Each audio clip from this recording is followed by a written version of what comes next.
Hi, everyone. Thanks for tuning in. This is my business management plan. I'm Brett Crable, and this is for my educational leadership class 662 through Central Michigan University in the master's program. So, some background on this information, on this assignment that we're supposed to be working on, is we were tasked with a situation that came up at our school in which the business manager was either let go or retired, and the superintendent has given us the task of creating a new business plan. Some of the parts that will be stipulated was that they will not be rehiring a brand new person, so it wouldn't be just business as usual. And our job is to, within the confines of either a make believe school or the school which we currently work with, of creating a plan that will cover the responsibilities of our former business manager.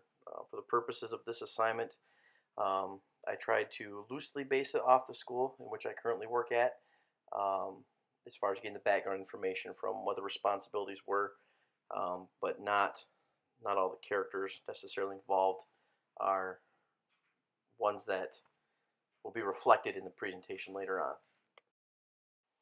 In talking with our current business administrator at our school, I asked her to identify what the three main jobs of being a business manager in our district were, and she identified them as doing the budgets and audits, pupil accounting, as well as food service.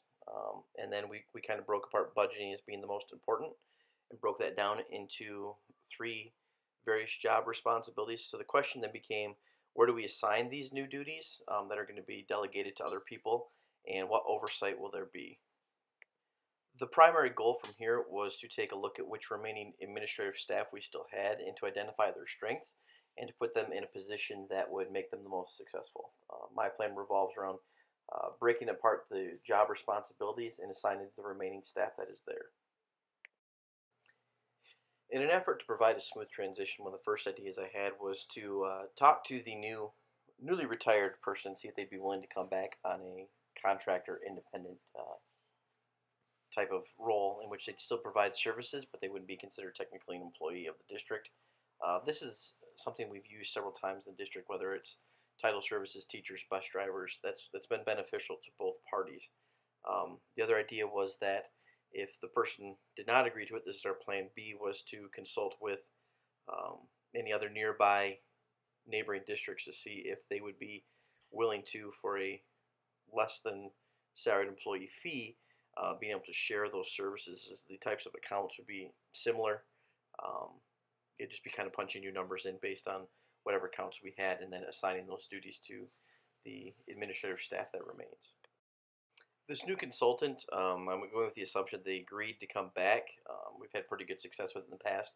This would be an advisement position. They would have regular check-ins with administration, some more than others, depending on which job each administrator was assigned to. This would be a one-year contract unless the administrator deemed it necessary.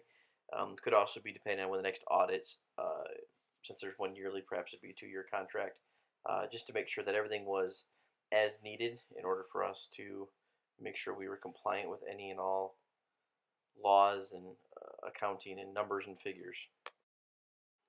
The following is the breakdown of where the jobs will go. For the food service, we decided that would go to the high school assistant principal. For the pupil accounting, that would go to the assistant elementary principal.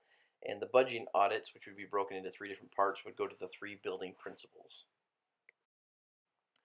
So the food service being the first job that we would take a look at assigning, which was going to the high school assistant principal. And please keep in mind these are not necessarily reflections of the real people in these positions, but this is where we thought they could go. The assistant principal at the high school is in charge of something called GVR, which is our student recognition program. There's a lot of data that gets filtered into that: absences, behavior, grades, accomplishments.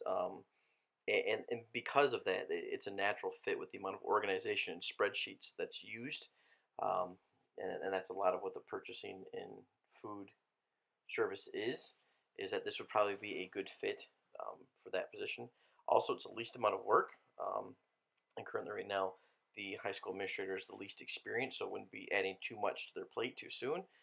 Most things are already in place, and because again they have that familiarity with the contracts, with purchasing, with organizing information to create a result, this would probably be the best fit for that administrator to take over that role. The next job, which was people accounting, which we said would be assigned to the elementary assistant principal.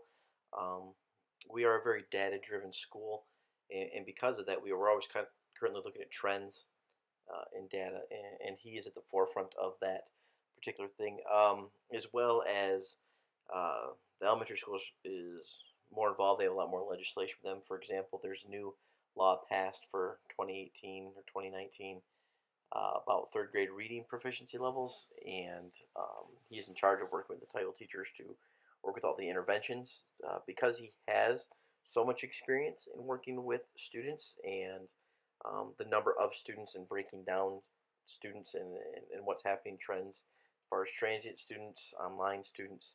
Um, we figured that'd be a good spot for him. Um, the final responsibility, which was identified as the most important or the most labor intensive, was the budget. And each principal is portioned for one is responsible for one portion of that budget. Um, we picked the elementary principal, or I guess I picked the elementary principal, to the grant rating. They do a tremendous amount of grants already at the elementary school. For example, we've expanded our preschool to 4 classrooms instead of one.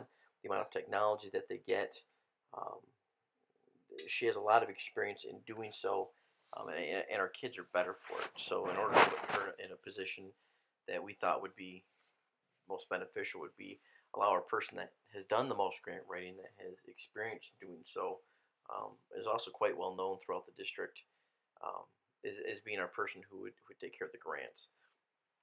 Then we chose for the budget to help with the overall budget was our most experienced principal, which is our middle school principal.